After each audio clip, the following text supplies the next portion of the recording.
거룩한 성일, 오늘도 주님 전을 찾으신 여러분들을 진심으로 환영합니다. 덕분에 휴가 참 잘 다녀왔습니다. 강원도 횡성에 있는 이든밸리 요양원에 가서 모처럼 마음의 여유를 가지고 몸과 마음이 편안한 쉼을 누리는 그런 시간을 갖고 왔습니다. 아침 저녁으로 은혜로운 말씀도 듣고요. 식사 때마다 건강식으로 차지는 음식을 먹으면서 낮에는 행성 근처에 있는 둘레길이며 또 자연 휴양림을 다니면서 정말 마음껏 힐링을 하고 돌아왔습니다. 저희들이 없는 동안 교회를 지켜주시고 말씀과 기도의 사역이 멈추지 않도록 저희의 빈 자리를 대신해 주신 우리 장로님과 전도사님 그리고 모든 성도님들에게 다시 한번 감사 인사를 드립니다. 덕분에 잘 쉬었다 왔습니다. 이 시간 하나님의 말씀 요한복음 14장 27절 말씀 우리 같이 우리 한 목소리로 한 구절입니다. 함께 읽겠습니다. 시작. 평안을 너희에게 끼치노니 곧 나의 평안을 너희에게 주노라. 내가 너희에게 주는 것은 세상이 주는 것과 같이 아니하니라. 너희는 마음에 근심하지도 말고 두려워하지도 말라. 아멘. 오늘 이 말씀을 믿으십니까? 오늘 본문의 말씀은 평안을 잃어버린 세상을 향하여 주시는 하나님의 말씀입니다. 여러분, 왜 우리들의 삶에 평안이 없는 것일까요? 혹시 여러분 생각해 보신 적 있으십니까? 왜 우리는 끊임없이 불안해하고 걱정하며 살아갑니까? 우리가 살아가는 날 동안 이렇게 계속해서 염려하고 살아가는 그 이유가 여러분 뭐라고 생각하십니까? 그 문제에 대한 답을 이 시간 좀 함께 찾아보기를 원합니다. 라틴 중세기의 라틴 신화에 나오는 이야기 중에 그런 이야기가 있습니다. 왜 이 땅이 이렇게 불안한지, 왜 사람들이 이렇게 계속해서 염려하고 걱정하며 살아가는지 그 이유를 이렇게 얘기합니다. 어느 날 한 불안의 신이 강을 건너다가 사람 모양을 하고 있는 흑덩이 하나를 발견했습니다. 이 불안의 신이 흑덩이를 가지고 뭘 할까 고민하다가 주피터 신을 찾아갑니다. 여러분 오해하지 마십시오. 성경에 나오는 이야기는 아닙니다. 신화에 나오는 이야기예요. 주피터 신을 찾아가서 이 사람을 모양을 하고 있는 흑덩이에다가 생명을 넣어달라고 부탁을 해요. 그래서 주피터가 사람 모양을 하고 있는 그 흑덩어리에가 생명을 넣어주어 사람이 되게 합니다. 자, 근데 너무나도 사랑스러운 거예요. 이 인간의 모습을 본 이 불안의 신이 이 사람을 자기 소유로 삼기를 원합니다. 자, 근데 이 문제를 놓고 주피터 신이 서로 싸움을 벌입니다. 왜냐하면 당신이 데리고 온 것은 당신이 맞지만 이 사람에게 생명을 넣어준 것은 누구라고요? 나니까 당연히 내 소유라고. 이 두 신 사이에 싸움이 벌어진 거예요. 그러다가 그 옆을 지나는 땅의 신이 그 옆을 지나가다가 그 소리를 들었습니다. 무슨 소리를 하는 거냐고. 이 사람은 내 몸의 한 조각인 흙으로 만들어졌으니까 당연히 내가 이 사람의 주인이라고 얘기합니다. 인간의 소유권을 놓고 새 신이 이제 한치의 양보도 없이 싸우기 시작합니다. 도무지 그 싸움이 끝날 것 같지가 않아요. 그래서 결국 그들이 시간의 신인 카이로스를 찾아가서 재판을 부탁합니다.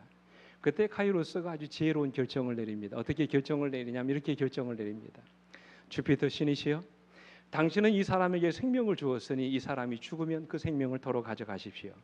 그리고 땅의 신이시여, 당신은 이 사람에게 몸을 주었으니 이 사람이 죽으면 그의 몸을 도로 가져가십시오. 그리고 불안의 신이시여, 당신이 이 사람의 모양을 한 흑덩이를 발견하고 사람이 되게 했으니 사람에게 생명이 붙어 있는 동안은 당신이 이 사람을 주장하십시오.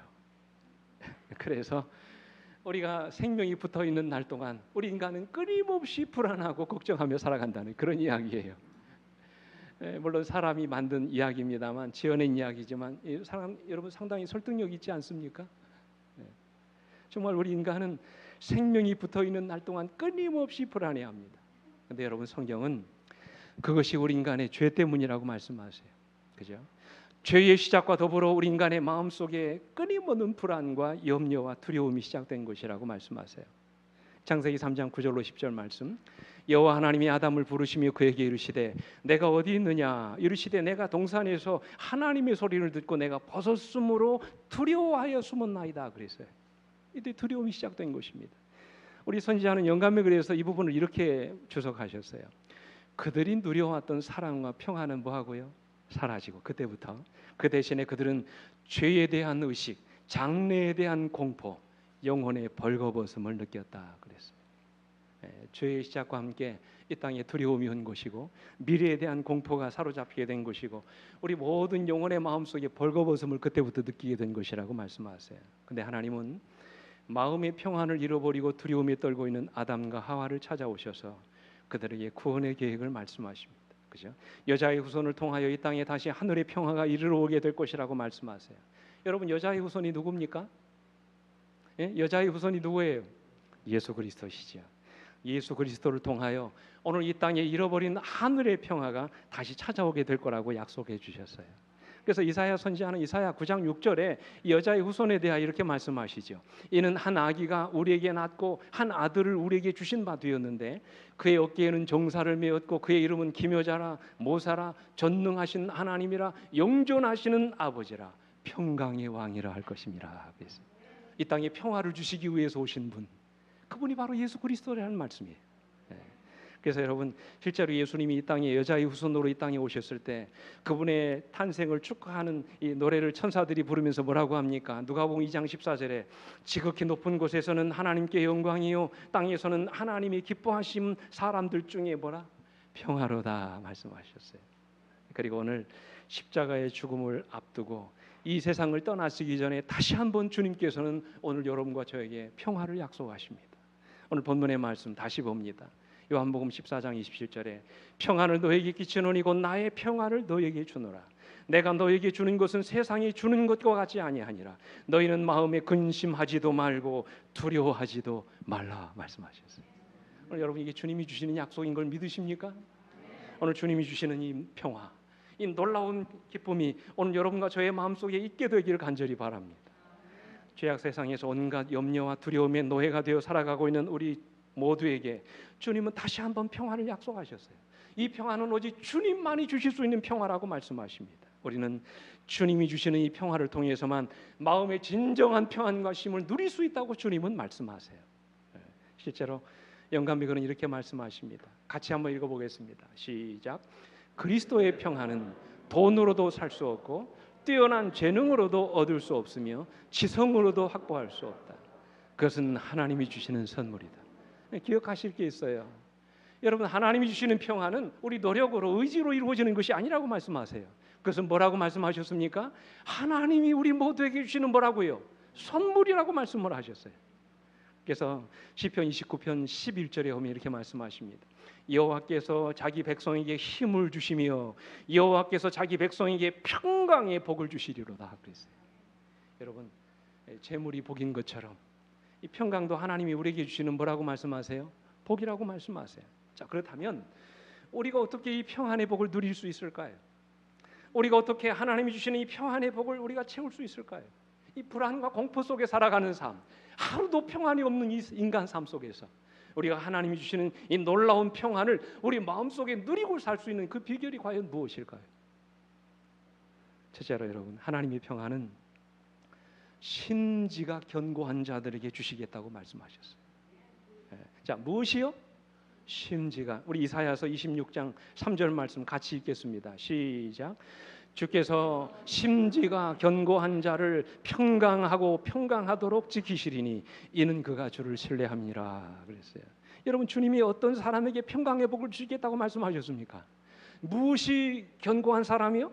심지가 견고한 사람이라고 말씀하죠. 이 심지가 뭡니까? 마음 심자에다가 뜻지자잖아요.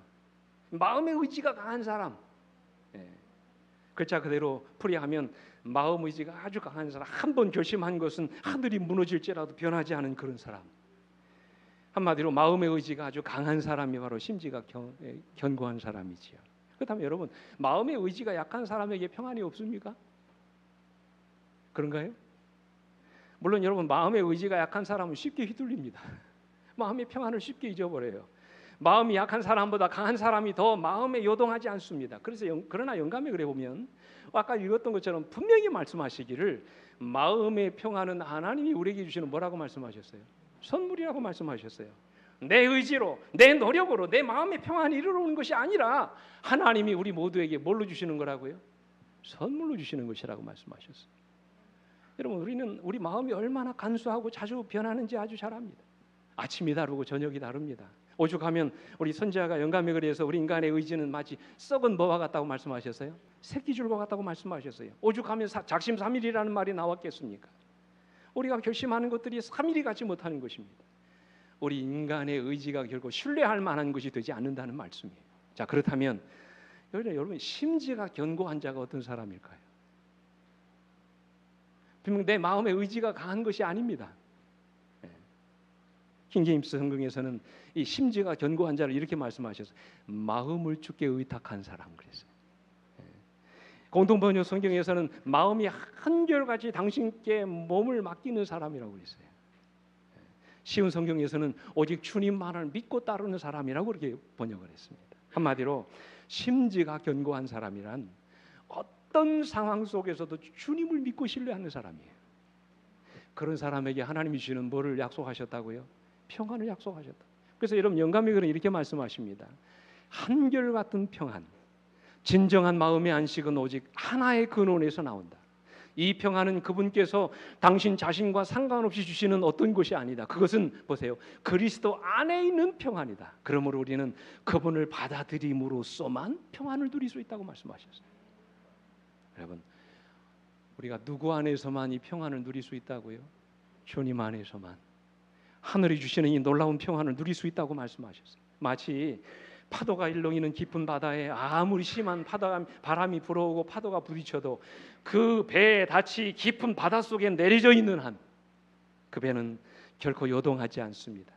때로 바람에 밀리고 파도에 부딪혀도 그 배는 언제나 그 자리를 지키고 있습니다. 여기에 바로 평안의 비밀이 있습니다. 우리 마음의 닻을 주님께 내리고 언제나 주님을 신뢰하는 마음을 갖는다면 우리는 세상의 풍파에 휘둘리지 않고 언제든지 우리 마음의 평안을 누릴 수 있다고 성경은 말씀하십니다. 오늘 여러분 이 말씀을 믿으십니까? 오늘 주님이 주신 이 놀라운 평안이 오늘 이 말씀을 듣는 여러분과 저의 심령 가운데 있게 되길 간절히 바랍니다. 한 번은 예수님께서 그의 제자들이 탄 배를 함께 타시고 갈릴리 호수를 건너가고 계셨어요. 근데 갑자기 갈릴리 바다에 뭐가 옵니까? 큰 광풍이 몰아쳐요. 제자들이 탄 배를 뒤흔들어 놓기 시작합니다. 이 거센 파도에 어쩔 줄 몰라하던 이 제자들이 어떻게 합니까? 다 무슨 출신이니까? 어부 출신이니까 살기 위해서 몸부림을 칩니다. 그죠? 근데 파도가 점점 거세지고 드디어 그 거센 파도에 의해서 그들의 배가 부서지게 되고 그들이 탄 배 안으로 물이 점점 스며들어오기 시작합니다. 밤바다에 아무것도 의지할 수 없는 그런 절박한 순간에 그들은 드디어 그들 가운데 누가 계신 것을 기억해요? 주님이 계신 것을 기억합니다. 그리고 사정합니다. 주여, 우리를 죽게 내려버려 두지 마십시오. 왜 우리를 죽게 버려두십니까? 그런데 여러분, 똑같은 상황에서 주님은 어떻게 하셨습니까? 배고물에 누워 주님은 편안히 뭐하고 계셨다고 그랬어요? 주무시고 계셨다고 그랬어요. 제자들은 두려움에 떨면서 안절부절 못하고 있는데 주님은 편안하게 주무시고 계셨다고 해요. 어떻게 우리 주님이 그런 상황에서 주무실 수 있습니까? 선지자는 이렇게 말씀하세요. 예수께서는 하늘 아버지의 능력을 의뢰하셨다. 예수께서 주신 것은 믿음, 곧 하나님의 사랑과 돌보심을 믿는 믿음 안에서였으며 폭풍을 잔잔케 한 그 말씀의 능력은 하나님의 능력이었다. 그 다음 말씀 보십시오. 예수께서 믿음으로 아버지의 보호 안에서 쉬신 것처럼 우리도 구주의 보호 안에서 쉬어야 한다 말씀하셨어요.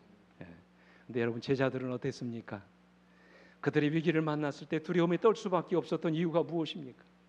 영감에 그래 보면 그들은 자신을 구원하려고 노력하는 중에 주님이 그들 가운데 계신 것을 뭐 했다고 말씀하셨어요? 잃어버렸다고 말씀하셨어요. 그래서 그들 마음 가운데 평안을 잃어버린 것입니다.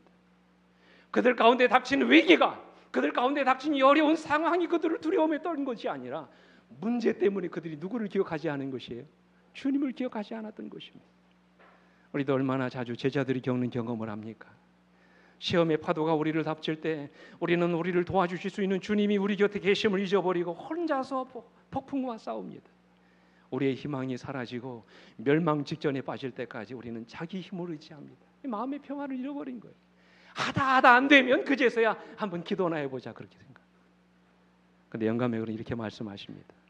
예수께서는 우리의 불신과 자기 신뢰를 슬프게 책망하시지만 우리가 요청하는 도움을 우리에게 주지 못하시는 일이 결코 없으시다. 육지건 바다건 우리가 구주를 마음속에 모시고 있다면 두려워할 필요가 없다. 여러분, 이 말씀을 믿으십니까? 주께 대한 사한 믿음이 인생의 바다를 잔잔케 할 것이요, 당신이 가장 좋다고 생각하시는 방식으로 우리를 위해 위험에서 건져내실 것이다. 오늘 여러분과 제가 믿는 하나님이 바로 그런 분이십니다. 여러분, 무엇이 우리 인생의 바다를 잔잔케 한다고요? 주님께 대한 사한 믿음이 우리 인생의 바다를 잔잔케 하신다고 말씀하셨어요. 한번 생각해 보십시오. 세상의 모든 불안의 근본적인 문제는, 오늘 여러분과 저희가 삶 속에서 우리 마음의 평안을 잃어버린 근본적인 이유는 환경의 문제가 아닙니다. 건강의 문제가 아닙니다. 어떤 고난의 문제가 아니에요. 가정의 문제가 아닙니다. 오늘 우리 가운데 평안을 잃어버린 근본적인 문제는, 여러분 기억하십시오, 믿음의 문제예요. 그래서 풍랑을 잔잔케 하신 주님이 제자들에게 하신 말씀이 뭐예요? 어찌하여 이렇게 무서워하느냐? 너희가 어찌 믿음이 없느냐고 말씀을 하셨어요. 어떤 환경에서도 우리가 믿는 주님을 끝까지 우리가 신뢰할 수만 있다면, 주님은 우리 마음이 흔들리지 않도록 하늘의 평안으로 여러분과 저의 심령을 채워주실 줄 믿습니다. 이 감리교회 유명한 창설자였던 웨슬리라고 하는 사람이 있습니다. 본교회 신학자는 아닙니다만, 이분이 하나님을 만나고 그분의 특별한 은혜를 경험하기 전의 일이었어요. 젊었을 때 이분이 영국을 떠나서 미국으로 전도 여행을 떠났습니다. 이곳저곳을 다니면서 수많은 영혼들을 구원하려고 했어요. 근데 가는 곳마다 실패하는 거예요. 한 명의 영혼도 나오지 않았습니다. 결국 그 사람이 이제 웨슬리가 전도 여행을 포기하고 다시 본국으로 이제 돌아가는 배를 타게 됐습니다. 근데 돌아오는 배를 탔는데 배가 바다를 중간쯤 건너와가지고 갑자기 거센 폭풍우가 휘몰아치기 시작했어요. 배에 타고 있는 모든 사람들이 공포와 두려움에 떨면서 어쩔 줄 몰라 하고 있었어요. 바로 그때 어디선가 찬미를 부르는 소리가 들려왔습니다. 생과 사를 넘나드는 그 절박한 위기 앞에서 그들이 조금도 아랑곳하지 않고 그들이 믿는 하나님을 향하여 찬양의 노래를 부르더라는 말이에요. 이 웨슬리의 마음 가운데 깊은 감동이 왔습니다. 야, 도대체 저 사람들은 어떤 사람들일까? 이런 절제절명의 위기의 순간에 그들이 믿는 하나님을 찾으면서 찬양을 하는 그 사람은 과연 누굴까? 그들을 향해 갔습니다. 그리고는 그들을 향하여 물었습니다. 그들은 바로 그 유명한 경건주의 운동을 하고 있었던 모라비안 교도들이었어요. 그들에게 묻습니다. 당신들은 두렵지 않소? 어떻게 이런 상황 속에서도 찬미를 부를 수 있단 말이요? 그렇게 물었어요. 그때 모라비안 교도들이 그에게 이런 말을 했다고 합니다. 우리는 하나님을 믿습니다. 하나님이 우리와 함께 계시는데 우리가 왜 두려워해야 되는 말입니까? 그 말은 웨슬리의 마음에 큰 감동을 주었고, 그는 평생 주님이 그와 함께 계심을 믿으면서 마음의 평안을 누리고 살았다는 그런 말씀이에요. 사랑하는 성도 여러분, 주님은 오늘 우리가 겪는 모든 인생의 파도 속에 언제나 우리와 함께 계십니다. 여러분, 이 말씀을 믿으십니까? 우리가 맞는 광풍 속에서도 주님은 여전히 우리를 떠나지 아니하시고 여러분과 함께 하십니다. 여러분이 어떤 고난을 만나시든지, 오늘 여러분들이 만나고 있는 인생의 파도가 무엇이든지를 상관하지 아니하시고 주님은 결코 여러분을 버리지 않으십니다. 여러분과 함께 하시는 주님께서 절망 가운데 있는 여러분을 버리지 아니하시고 여전히 우리와 함께 하신다는 사실을 믿으시게 되길 간절히 바랍니다. 내가 가장 힘들어하는 그 고통의 순간에도 언제나 나와 함께 하셔서 그 모든 힘든 고통의 순간들을 이기게 하시는 분, 바로 그분이 여러분과 제가 믿는 주님이신 것을 잊어버리지 않게 되기를 간절히 바랍니다. 그때 우리 마음속에 뭐가 찾아오는 거예요? 평안이 찾아오는 거예요. 둘째로 하나님이 주시는 평안은 기도하는 자에게 주시겠다고 말씀하셨어요. 그래서 바울은 빌립보 4장 6절로 7절 말씀 이렇게 말씀하여 같이 읽습니다. 시작. 아무것도 염려하지 말고 다만 모든 일에 기도와 간구로 너희 구할 것을 감사함으로 하나님께 아뢰라. 그리하면 모든 지각에 뛰어난 하나님의 평강이 그리스도 예수 안에서 너희 마음과 생각을 지키시리라. 그래서 저는 이 말씀을 참 좋아합니다. 여러분 보세요. 아무것도 염려하지 말고 뭐 하라고요? 기도하라고 말씀하셨어요. 그러면 하나님이 어떻게 하신다고요? 어떻게 하신다고 말씀하셨어요? 모든 지각에 뛰어난 하나님의 무엇이? 평강이 그리스도 예수 안에서 우리 마음과 생각을 지켜주시겠다고 말씀을 하셨어요. 여러분 영감이고는 이렇게 말씀하셨어요. 그대들의 소원과 기쁨과 슬픔과 염려와 두려움을 하나님 앞에 내려놓으라. 그대들은 그를 괴롭게 하거나 피곤케 할 수 없다. 그대들은 머리털까지 세시는 그는 당신의 자녀들의 요구에 대해서 무관심하지 않으신다. 그의 사랑의 마음은 보세요. 우리의 슬픈 일을 보거나 그 슬픈 일에 대한 말만 들어도 민망히 여기신다. 우리의 마음을 번뇌케 하는 것은 무엇이든지 그에게 내려놓으라. 그 다음 말씀이 얼마나 은혜가 되는지. 다소라도 우리의 평강에 관계되는 일은 그것이 아무리 사소한 일일지라도 그가 주목하지 않으시는 것은 없다. 그래서 기도하라는 거예요. 우리의 마음을 어지럽게 하는 것이 있으면 기도하라는 것이에요. 그러니까 하나님께서 우리 기도를 응답하신다는 것입니다. 우리 기도를 들어주실 뿐만 아니라 여러분과 저의 마음을 붙들어 주시고 우리 심령이 움직이지 않도록 붙들어 주신다는 말씀이에요. 여러분, 하나님이 우리가 기도할 때 들어주시는, 즉각적으로 들어주시는 두 가지 기도 응답이 있습니다. 하나가 뭔지 아세요? 어떤 기도는 우리가 기도할 때 하나님의 응답이 지연될 수도 있습니다. 하나님이 전혀 다른 방법으로 우리의 기도에 응답하실 때도 있습니다. 어떨 때는 안 들어주실 수도 있어요. 근데 오늘 여러분과 제가 기도하자마자 즉각적으로 들으신 두 가지 기도 응답이 있습니다. 그게 뭔지 아십니까? 하나님 죄 용서입니다. 하나님 죄 용서예요. 우리의 허물과 죄가 아무리 많을지라도 마치 십자가에 달려있던 그 한편 강도처럼 예수여 당신의 나라가 임하실 때 나를 기억하옵소서라고 간절히 부르짖었을 때 주님이 죽어가시면서도 뭐합니까? 오늘 내가 내게 이르노니 내가 나와 함께 뭐라고 말씀하셨어요? 나와 내 있을 거라고 말씀하셨어요. 죄인이 주님 앞에 나와 그분의 용서를 구할 때 주님은 그 즉시로 죄를 용서하십니다. 즉각적으로 들어주세요. 영감이 이렇게 말씀하세요. 우리가 세상의 축복을 위하여 기도할 때 우리의 기도에 대한 응답은 지체될 수 있고 혹은 하나님께서 우리가 구하는 것이 아닌 다른 것을 우리에게 주실 수도 있으나 그 다음 말씀 보십시오. 우리가 죄로부터의 구원을 간구할 때는 그렇지 않다. 이 죄 문제를 해결하기 위해서 하나님께 간절히 회개하고 주님의 용서를 구할 때 하나님은 즉각적으로 여러분과 저의 기도를 들어주신다고 약속하셨어요. 여러분, 그리고 또 하나가 뭔지 아십니까? 즉각적으로 이루어오는 하나님의 기도 응답, 그것이 바로 하나님이 기도하는 자에게 주시는 평안이에요. 그래서 오늘 주님 말씀하셨어요. 아무것도 염려하지 말고 모든 기도와 간구로 너희 구할 걸 감사함으로 하리라. 그리하면 모든 지각에 대한 하나님의 평강이 그리스도 예수 안에서 우리 마음과 생각을 지키시리라 말씀하셨어요. 우리 마음을 붙들어 주시는 것입니다. 이 평안이야말로 모든 문제를 근본적으로 해결할 수 있는 방법인 것입니다. 그죠? 여러분, 우리가 기도함으로 어떤 문제를 해결한다고 해서 그 문제가 나중에 안 생기나요? 또 생기죠. 우리 인생에 닥친 고난이 기도함으로 응답받는다고 해서 또 다른 고난이 우리 삶 속에 이르러 오지 않습니까? 우리는 끊임없이 이런 고난과 어려움들을 당합니다. 하나의 산을 넘으면 또 다른 산이 보입니다. 오늘의 고난이 지나고 나면 내일의 고난이 또 다시 우리를 기다립니다. 그러므로 여러분, 산이 없어지기를 기도하는 것은 실제적인 기도가 아니에요. 진정한 기도가 아닙니다. 고난 앞에서 이 고난을 제거해달라고 기도하는 것은 진정한 기도가 아닙니다. 그것보다는 내 삶 속에서 계속해서 이르러올지도 모르는 고난 앞에서 하나님이 내 마음이 흔들리지 않도록 나의 생각과 마음을 붙들어 주시도록, 그래서 내 마음이 언제나 평안을 유지할 수 있도록 하나님께 기도하는 것이 보다 더 실제적인 기도입니다. 하나님은 이런 기도를 원하세요. 어떠한 처지와 형편에서든지 마음의 평안을 잃어버리지 않고 당당하게 그 어려운 상황과 맞서 싸워 이길 수 있는 그런 믿음의 사람이 되기를 주님은 원하시는 것입니다. 왜요? 우리가 이 세상에 살아있는 한 우리는 끊임없이 고난과 시련을 만나게 될 것이기 때문에 그렇습니다. 그래서 하나님은 고난 앞에서도 마음의 평안을 잃어버리지 않고 당당하게 맞서 싸울 수 있는 믿음의 사람을 만드시고자 기도하는 여러분과 저에게 뭐를 약속하셨어요? 평안을 약속하신 것입니다. 그의 마음이 흔들리지 않고 어떤 고난 앞에서도 당당하게 맞서 싸울 수 있는 믿음의 사람이 되기를 주님은 원하시는 것입니다. 그래서 하나님은 기도하는 사람에게 가장 먼저 뭐를 허락하세요? 마음의 평안을 허락해 주시는 것입니다.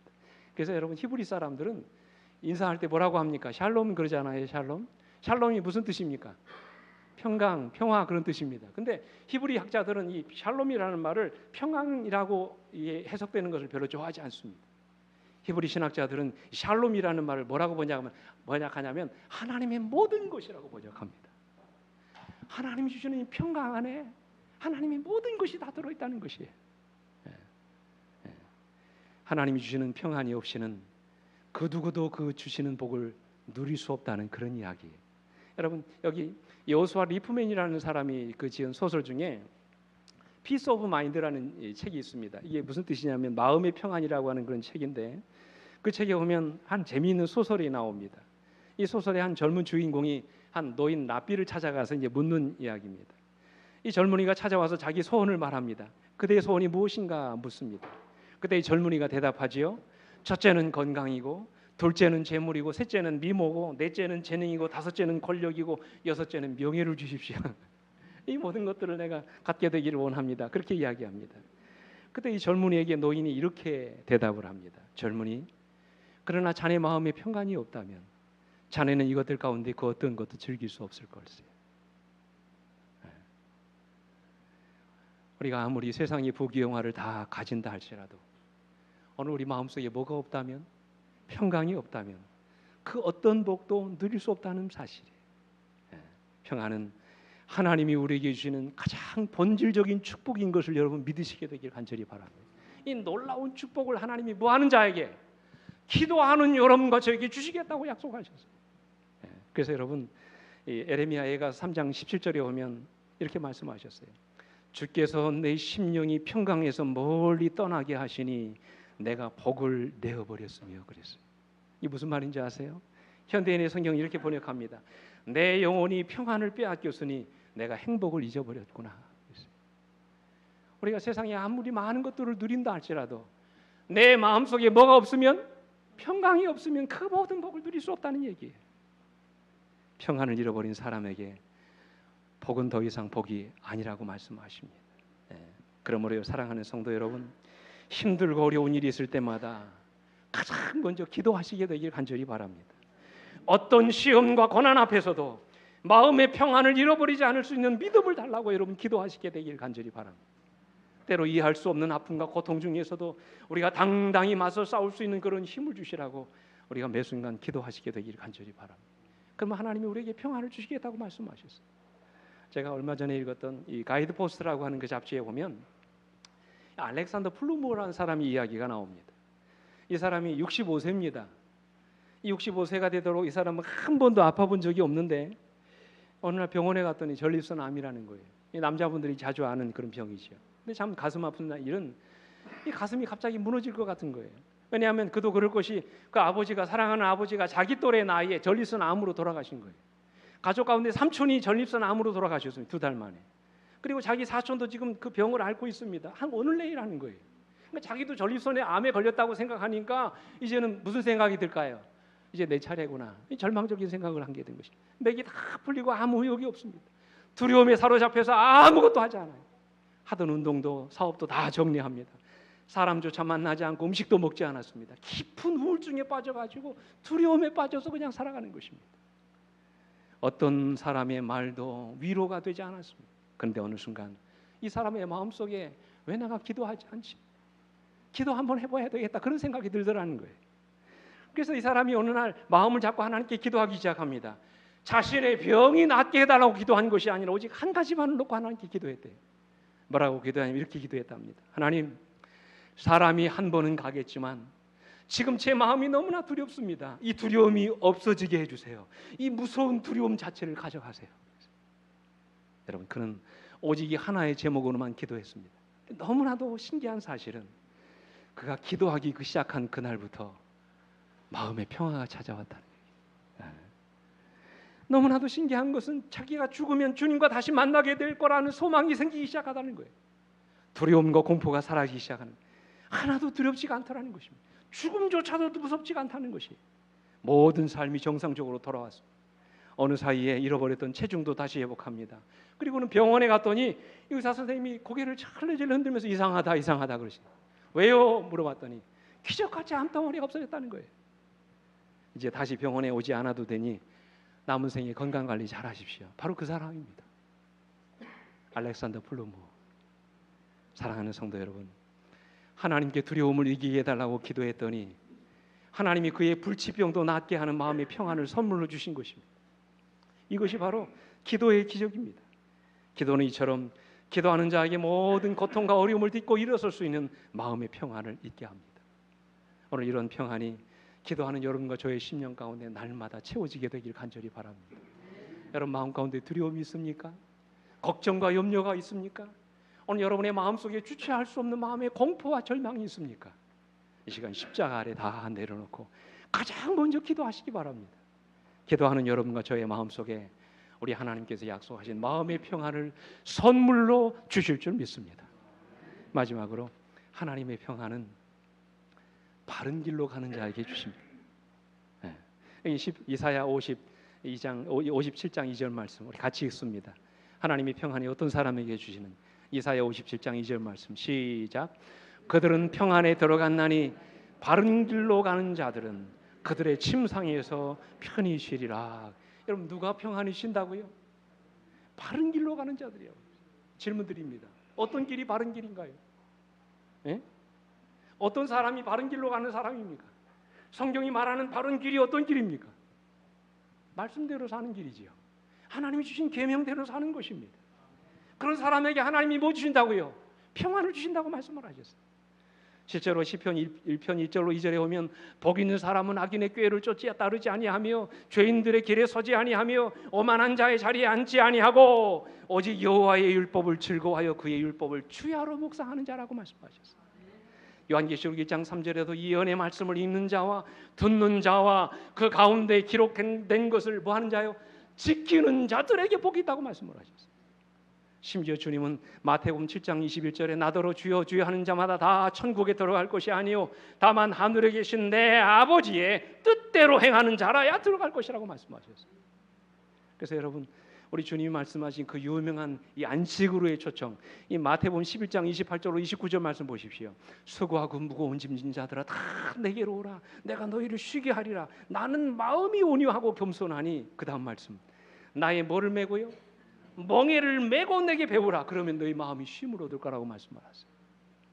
여러분 궁금하지 않습니까? 그냥 내게 배우라. 그러면 쉼을 얻으리라고 말씀하지 아니하시고 뭔 매라고 말씀하셨어요? 자 보세요. 뭔 매라고 말씀하셨어요? 멍에 매라고 말씀. 멍에가 뭔지 아십니까 여러분? 짐승들이 무거운 짐이나 쟁기 끌 때 등에다가 이렇게 다 얹어놓는 나무틀 그게 멍에 아닙니까? 그죠? 멍에를 매면 주인이 움직이는 대로 움직여야 돼요. 주인의 뜻대로 조정당해야 합니다. 자기 마음대로 살 수가 없어요. 그렇다면 여러분 성경에서 말하는 우리 주님이 말씀하신 이 멍에가 뭘까요? 우리 영감이 그러면 이 멍에를 하나님의 율법이라고 말씀하셨어요. 하나님의 말씀과 그분의 계명에 따라 사는 것이 곧 주님의 멍에를 매는 것이라고 말씀하셨어요. 거기에 진정한 평안과 쉼이 있다고 말씀을 하시는 거예요. 근데 여러분 왜 사람들이 불안해하는 줄 아세요? 왜 사람들이 마음의 평안을 잃어버린 줄 아십니까? 왜 사람들이 갈팡질팡합니까? 왜 인생의 분명한 기준대로 살지 아니하고 그들의 삶 속에 허둥지둥만 살게 됩니까? 삶의 원칙이 없기 때문에 그래요. 그들이 말씀대로 살지 않기 때문에 그럽니다. 그들이 하나님의 율법을 버리기 때문에 그래요. 하나님의 명령을 없이 여기기 때문에 그래요. 다시 말하면 무언가 그들의 삶을 이끌어가는 뚜렷한 삶의 기준이 그들에게 없기 때문에 그래요. 갈팡질팡하는 것이죠. 허둥지둥하고 사는 거예요. 마음의 평안이 없는 것입니다. 그러나 영감이 이렇게 말씀하십니다. 하나님의 계명의 법도 안에서 행하는 자는 그리스도와 함께 행하는 것이며 그렇게 되면 그의 사랑 안에서 그의 마음은 뭐를 얻는다? 평안을 얻는다.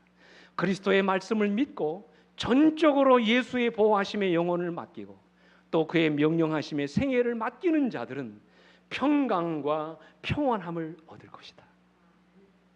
여러분 그래서 마지막 부분에 뭐라고 말씀하십니까? 완전한 순종에는 뭐가 있다고요? 완전한 쉼이 있다고 말씀하세요. 왜 불안합니까? 왜 마음의 평안이 없는 거예요? 우리가 말씀대로 살지 않기 때문에 그런 것입니다. 어려워도 힘들어도 오늘 여러분과 제가 진정 하나님의 말씀대로 순종하여 살아갈 때 하나님께서는 당신께서 약속하신 마음의 평안을 주시겠다고 말씀하셨어요. 한 이야기만 드리고 말씀을 마치겠습니다. 여러분 잘 아시는 신대륙을 발견한 크리스토퍼 콜럼버스 여러분 아시죠? 이 사람이 항상 고민한 것이 있는데 자기 이름 때문에 고민했대요. 이 사람이 이름을 놓고 고민했답니다. 이 이름을 버려야 될 것인가 계속 가지고 가야 될 것인가 그 문제로 항상 평생 고민했다고 합니다. 왜냐하면 이 사람은 돈에 눈이 먼 사람이었어요. 황금에 눈이 먼 사람이었어요. 그가 신대륙을 향해서 죽음의 항해를 시작한 것도 다 뭐 때문입니까? 황금에 대한 욕심 때문이었어요. 신들에게 엄청나게 묻혀있는 그 황금을 상상하면서 생명을 건 모험을 한 것입니다. 이런 그가 자기 이름이 뭐예요? 크리스토퍼입니다. 크리스토퍼가 이름이고 콜럼버스는 성입니다. 제 이름이 이기호인 것처럼 이 콜럼버스 이름이 뭐냐? 이 이름이 콜럼버스가 아니라 뭐예요? 크리스토퍼입니다. 근데 여러분 크리스토퍼라고 하는 뜻이 뭔지 아세요? 크리스토퍼 예수를 얻고 사는 사람이에요. 예수님을 항상 등에 짊어지고 다니면서 예수님이 이리로 가라 하면 이리로 가고 저리로 가라 하면 저리로 가는 그런 사람의 이름이 바로 크리스토퍼입니다. 근데 저는 지금까지 이 자기 이름대로 살지 않고 멋대로 산 사람이 황금을 따르는 사람이었어요. 돈의 인생에 매여서 그렇게 인생을 살아간 사람이에요. 그러므로 그는 자신의 꿈과 동떨어져 있는 자기 이름에 대해서 늘 불만이 있었던 것입니다. 늘 황금을 쫓아 돈을 쫓아 산 사람이 이름은 뭡니까? 그리스도를 등에 업고 사는 사람. 얼마나 마음에 부담이 되겠습니까? 자기 이름 때문에 고민했던 것입니다.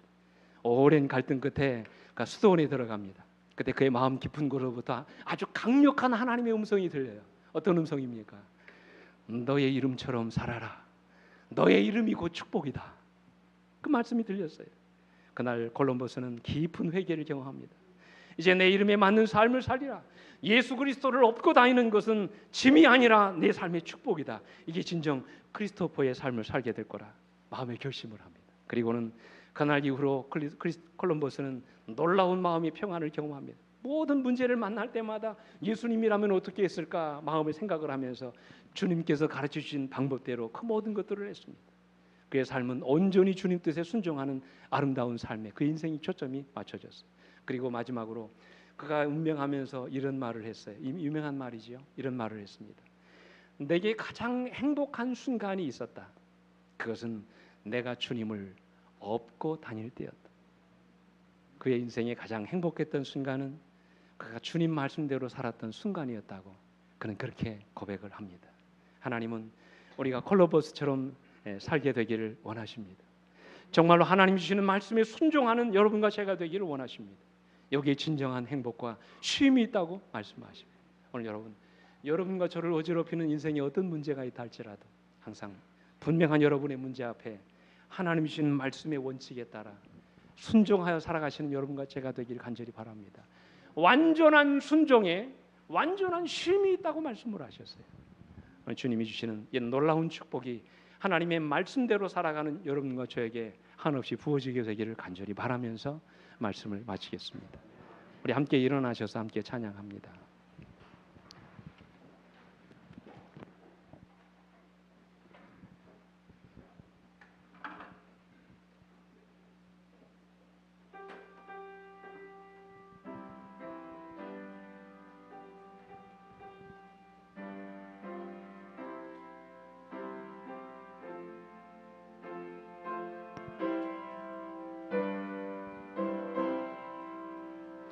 내 평생에 가는 길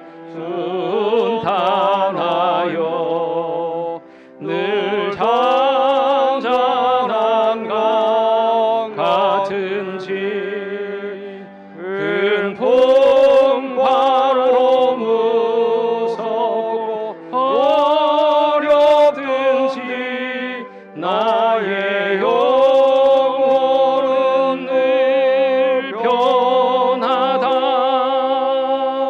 내 영혼 평안해. 내 영혼 평안해. 저 마귀는 우리를 삼키려고 입 벌리고 달려와도 주 예수는 우리의 대장 되니 끝내 싸워서 이기겠네. 내 영혼 평안해. 내 영혼 평안해. 4절 보겠습니다. 저 공중에 구름이 일어나며 그 나팔이 울려날 때 주 오셔서 세상을 나의 영혼은 거복겠네. 내 영혼 평안해. 내 영혼 평안해. 하늘에 계신 우리 아버지, 많이 두렵고 불안합니다. 오늘 우리가 당면하고 있는 이 인생의 크고 작은 문제 앞에 우리는 자주 절망하고 쓰러집니다. 아버지, 연약한 우리를 불쌍히 여겨 주시옵소서. 우리 주님 앞에 인생의 깊은 닻을 내리고 흔들리지 않은 마음의 평안을 유지할 수 있도록 우리 마음을 붙들어 주시옵소서. 어떤 삶의 위기와 어떤 삶의 고통이 우리 삶에 닥친다 할지라도 낙심하거나 절망하지 않게 하시고 우리 가운데 계신 주님을 믿음의 눈으로 바라볼 수 있도록 역사해 주시옵소서. 그리고 인생의 어떤 문제를 찾아가 그 문제 해결을 위해서 노력하기보다 가장 먼저 주님께 기도하는 주의 백성들 되게 하여 주시옵소서. 삶의 문제를 놓고 하나님께 간절히 기도하는 가운데 기도 응답 받고 그 문제를 해결받는 주님의 종들이 다 되게 해 주시옵소서. 우리가 무릎 꿇어 주님 앞에 기도할 때마다 오늘 주님 약속하신 하늘의 평안으로 우리 마음을 붙들어 주셔서 흔들리지 않게 하시고 절망하지 않게 하시며 낙심하거나 주저앉지 않도록 하나님 역사해 주시옵소서. 믿음의 주여, 우리를 온전케 하는 분이신 예수 그리스도, 그분을 바라보게 하여 주옵시고 마침내 우리를 통하여 놀라운 승리를 이끌어 주실 하나님의 약속을 바라보며 믿음으로 승리하는 주의 종들 다 되시도록 은혜 입혀 주시옵소서. 이제는 우리 아버지 하나님의 놀라우신 은혜와 그 아들 예수 그리스도의 다함이 없는 십자가의 사랑과 오늘도 우리를 일으켜 주시고 날마다 이기게 하시고 승리케 하시는 성령 하나님의 감화 감동하심이 오늘 이 말씀을 듣고 삶의 모든 풍파와 어려움을 주님 앞에 맡기기로 결심한 주의 성도들 위해 이제로부터 영원토록 언제나 함께해 주시옵기를 우리의 구주이신 예수 그리스도의 이름으로 간절히 축원하옵나이다. 아멘.